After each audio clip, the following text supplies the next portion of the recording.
Colin Hanks, hello sir. Hello. Good morning, pleasure to meet you. Nice to meet you. I got to say, All Things Must Pass, The Rise and Fall of Tower Records is a great movie. I absolutely loved it. I hadn't heard anything about it, and then I was sent a link, and I got 20 minutes to the end, and my internet died.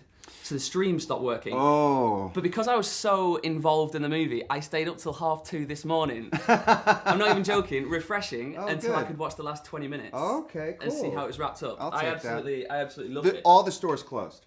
That's All how the it ends. stores Yeah, closed. that's how it ends. I thought it was interesting in the fact that, you kind of know what's going to happen. Yeah. That it's still quite engrossing towards the end. Oh, to good. see what Oh, people good. thought about it. So, the premise of the film, we should explain to people under 25 who aren't hipster vinyl collectors what a record store actually is. Yeah. It's the place you go and you buy stuff, you learn about music. Yeah, no, I mean it's sort of surreal that you almost have to explain it. I mean, I'm a big believer in saying that, look, record stores are not dead. They still exist.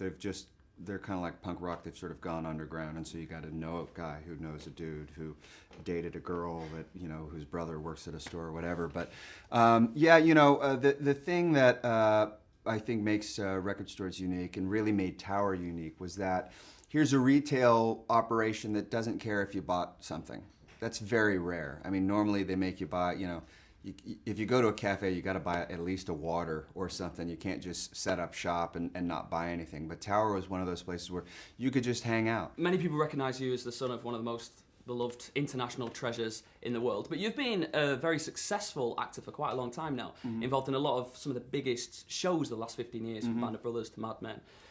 To Dexter, and of course Fargo a couple of years ago that you were, I think, nominated for. Yeah. So what made you turn to directing after all this time, and why a documentary rather than something you'd been involved in more? Yeah, well, I mean, even the most successful people, it's a strange business being an actor, because you can be unemployed for 9 months out of the year, get a job for the last 3 months, and that could be considered a good year. But you got to find something to do during those other 9 months. And for me, I don't really have the patience to sit down and write a screenplay. I tried doing it; it was horrible. And because at the time all the other writing partners were taken, I decided that I wanted to try and do something creative. I just didn't quite know what. And when the stores were closing in 2006, someone had told me about Russ Solomon and how he started selling records, and I thought that was a fascinating beginning of a story, and obviously we knew how it ended.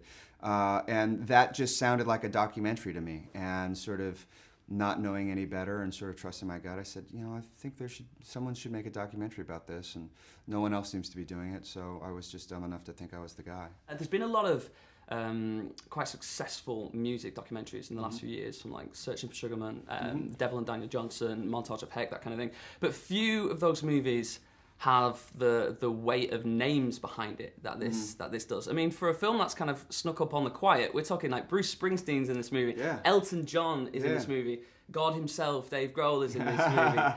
How did that come about? And from the perspective of a director, was the pressure a lot different to just working with massive names in the past? Well, no, I mean, I'm pretty fortunate in that I don't really get too nervous with big name people.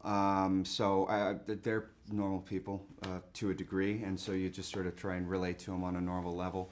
But for me, there was a very specific thing that I wanted to try and do, because our film was not necessarily focused on an incredibly identifiable recording artist like Amy Winehouse or like Dave Grohl or someone like that.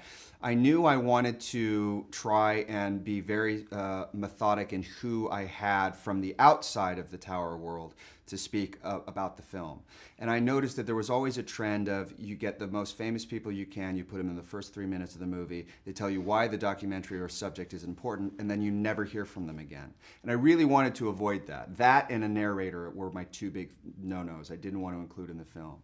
And so I tried to include very specific people that would help us push our narrative forward, that were important to the overall story, the Tower, the overall Tower story. So Elton John obviously was a huge supporter of Tower Records. He had gone on record about saying how much he would, if he had to do it all over again, the job he'd plug for the most was Tower Records. And we had these great stories about him, so I wanted to include him. Dave Grohl obviously worked at a Tower Records, so I can get him talking about, being in a big band and doing in-stores and seeing their albums on display, but he could also talk about what it was like when he was a clerk. Those kinds of things I found to be incredibly beneficial, and so that I could be methodical and sort of use people in specific areas. Because I don't want to waste their time. And you want to see them talk. You want to hear what they have to say. One thing I really liked about the film, and I liked about the history of Tower Records, learning about, is the fact that it was this extended family. One of the reasons it was so successful was because of how close that extended family was.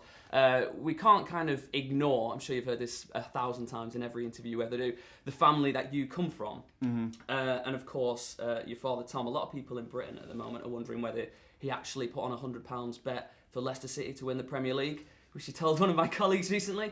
Because if he has, I'd expect an extravagant Christmas, because those odds were fantastic. He didn't place that bet. He's not that smart to place that bet.